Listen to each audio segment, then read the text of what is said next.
Hei! Teemme täna hoopis sardiinidest ühe pannipiruka praepanni peal. Selleks avame sardiinikarbi. Lisame nendele sardiinidele umbes 3 muna.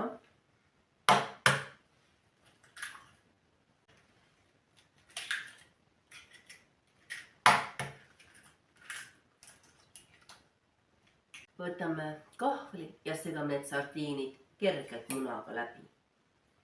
Maitsestame selle sardiinimuna segu ära, lisades siia natukene soola, veidikene pipart, sutikene paprikat, panen natukene aroomisoola ka. Viilutame mõned sibulaviilud, näiteks valge sibulaviilud või siis hoopis punased sibulaviilud. Ja nüüd on käes selline hetk, kui tuleks panna õli pannile ja asuda sibulat praadima. Aga kuna mul sai õli otsa, siis ma praen need sibulad võiga ära.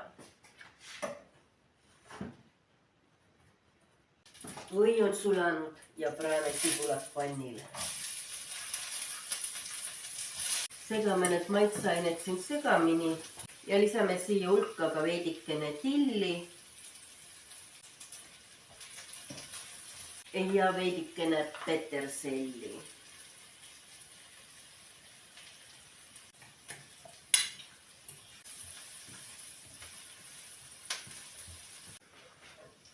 Kui sibulad pannil on praetud, siis kallame siia peale selle sardiini ja muna segu ja jätame selle segu rahulikult siia kaana alla küpsema.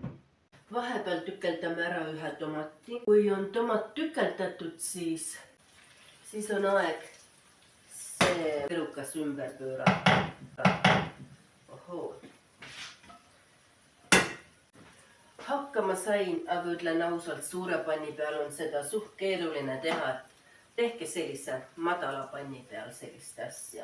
Ma asetan siia peale mõned juustuviilud. Sedar siis seekord.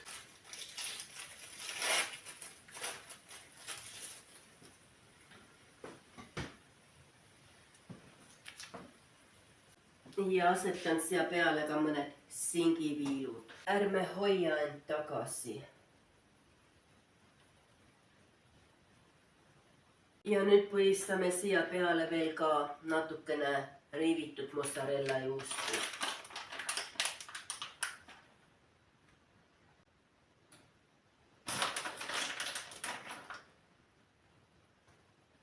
Lisame siia peale maitseks need tükeldatud tomatid.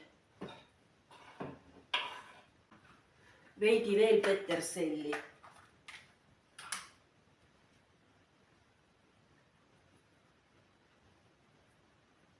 Natikene veel juustu siia tomati peale ka. Ja laseme sellel nüüd siin kaanal küpseda. Igal juhul on see pannipirukas nüüd valmis.